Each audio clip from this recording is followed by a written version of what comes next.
नमस्कार मित्रांनो, या व्हिडिओमध्ये आपण अपूर्णांकांची म्हणजेच फ्रॅक्शन्सची सविस्तर ओळख करून घेणार आहोत। मित्रांनो, गणिताच्या बाबतीत एक म्हटलं जातं की गणितामध्ये गरजेशिवाय काही नसतं आणि गरजेपेक्षा जास्तही काही नसतं।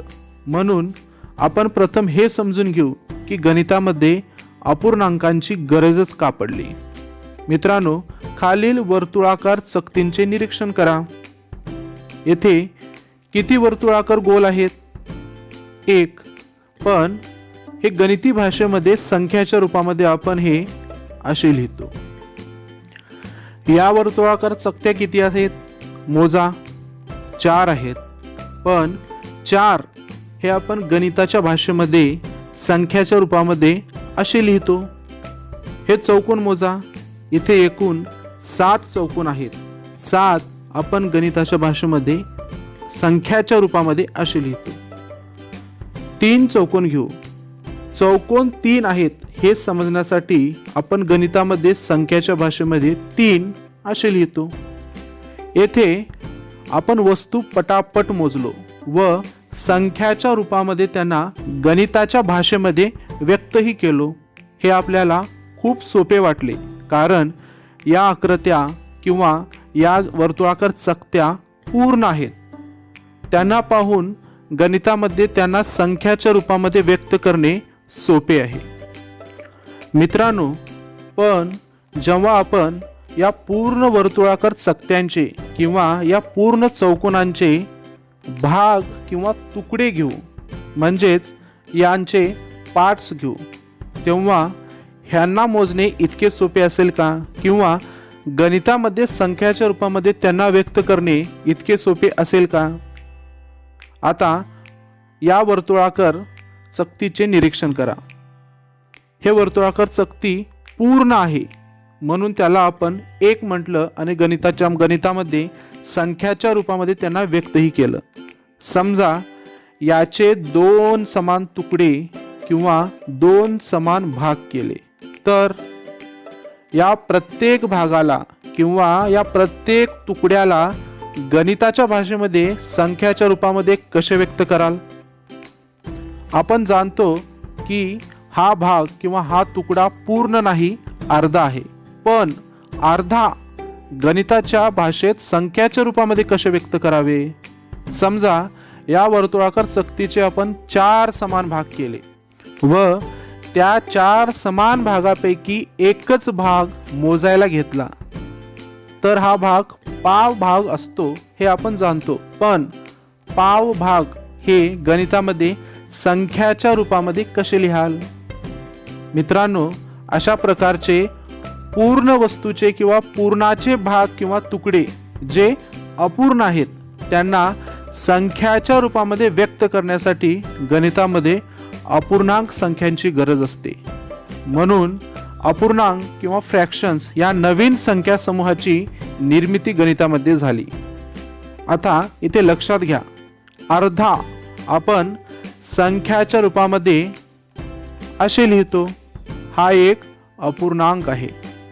मित्रांनो, अपूर्णांकाचे 3 भाग आहेत। अपूर्णांकात मध्यभागी एक रेघ असतो। रेघेच्या वर एक संख्या लिहिली आहे, त्या संख्येलाच आपण अपूर्णांकाचा अंश म्हणजेच न्यूमिनेटर म्हणतो। व रेघेच्या खाली एक संख्या लिहिलेली आहे, त्या संख्येला आपण अपूर्णांकाचा छेद किंवा इंग्रजीमध्ये डिनॉमिनेटर म्हणतो। अशा प्रकारे अंश म्हणजेच न्यूमिनेटर, छेद म्हणजेच डिनॉमिनेटर व दोघाच्या मधला एक रेघ अशा अपूर्णांकाचे एकूण 3 भाग आहेत। पण यांचा अर्थ काय होत असेल? लक्षात घ्या, अपूर्णांकाचा छेद हा नेहमी एका वस्तूचे एकूण किती समान भाग किंवा तुकडे केले हे दाखवतो। म्हणून येथे आपण एका वर्तुळाकार चकतीचे 2 समान भाग केले आहेत म्हणून छेदस्थानी 2 लिहिलेले आहे। तसेच अपूर्णांकाचा अंश वस्तूचे मोजायचे भाग किंवा तुकडे किती आहेत हे दाखवतो। येथे आपण एका वर्तुळाकार चकतीचे 2 समान भाग केले आहेत व त्या 2 समान भागापैकी एक भाग किंवा एकच तुकडा मोजायला घेतला आहे, म्हणून इथे अंशस्थानी 1 लिहिले आहे. मित्रांनो, अपूर्णांकाच्या लेखनाची ही पद्धत लक्षात ठेवा. आपण इथे काही उदाहरणे घेऊ व त्याद्वारे अपूर्णांकाचे लेखन व वाचन शिकू. या आकृतीत वर्तुळाचे एकूण 3 समान भाग केले आहेत. त्यापैकी एक रंगवलेला भाग आपण मोजणार आहोत, म्हणजेच आकृतीचा रंगवलेला भाग आपण अपूर्णांकाच्या रूपामध्ये लिहिणार आहोत. अपूर्णांकाच्या लेखनाची पद्धत लक्षात घ्या. आकृतीमध्ये 3 समान भाग केले आहेत, म्हणून अपूर्णांकाच्या छेदस्थानी 3 लिहू. त्यापैकी एक रंगवलेला भाग म्हणजेच तुकडा आपण मोजणार आहोत, म्हणून अपूर्णांकाच्या अंशस्थानी 1 लिहू. या अपूर्णांकाचे वाचन आपण 1/3 किंवा 1/3 म्हणजेच इंग्रजीमध्ये 1/3 असे करतो. ही आकृती लक्षात घ्या. या आकृतीचे 3 समान भाग किंवा तुकडे केलेले आहेत, म्हणून अपूर्णांकाच्या छेदस्थानी 3 लिहू. 3 समान भाग किंवा तुकड्यांपैकी 2 भाग म्हणजे 2 रंगवलेले भाग आपण मोजायला घेणार आहोत, म्हणून अंशस्थानी 2 लिहू. या अपूर्णांकाचे वाचन आपण 2/3 किंवा इंग्रजीमध्ये 2/3 असे करतो. ही आकृती लक्षात घ्या. या आकृतीचे 4 समान भाग केलेले आहेत, म्हणून अपूर्णांकाच्या छेदस्थानी 4 लिहूया व 4 समान भागापैकी 3 भाग रंगवले आहेत, म्हणजेच 3 भाग आपण मोजायला घेणार आहोत, म्हणून अपूर्णांकाच्या अंशस्थानी 3 लिहूया. या अपूर्णांकाचे वाचन 3/4 किंवा इंग्रजीमध्ये 3/4 असे होईल. या आकृतीचे एकूण 8 समान भाग केलेले आहेत, म्हणून अपूर्णांकाच्या छेदस्थानी 8 लिहावे लागेल. 8 समान भागापैकी 3 भाग रंगवले आहेत, म्हणजेच 3 भाग किंवा तुकडे आपण मोजणार आहोत, म्हणून अंशस्थानी 3 लिहूया. या अपूर्णांकाचे वाचन 3/8 म्हणजेच इंग्रजीमध्ये 3/8 असे करतात.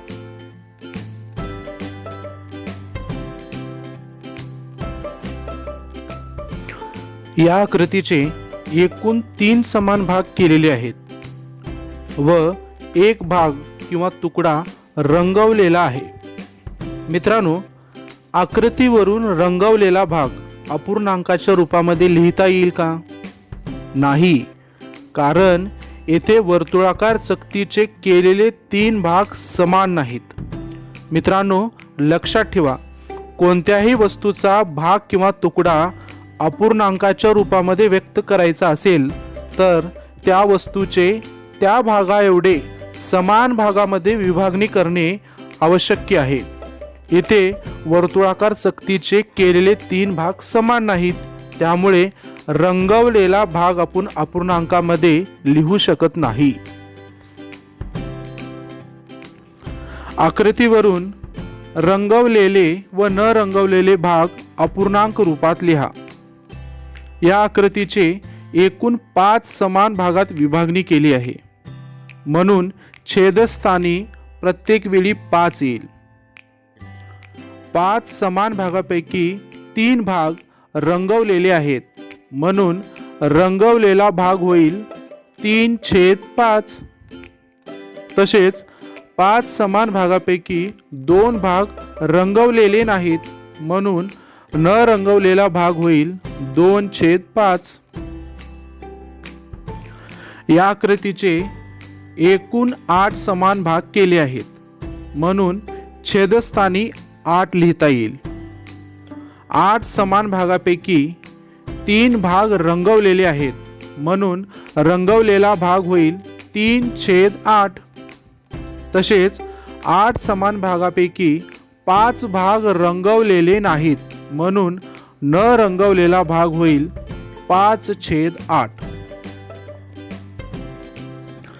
खालील अपूर्णांकाचे आकृत्या काढा.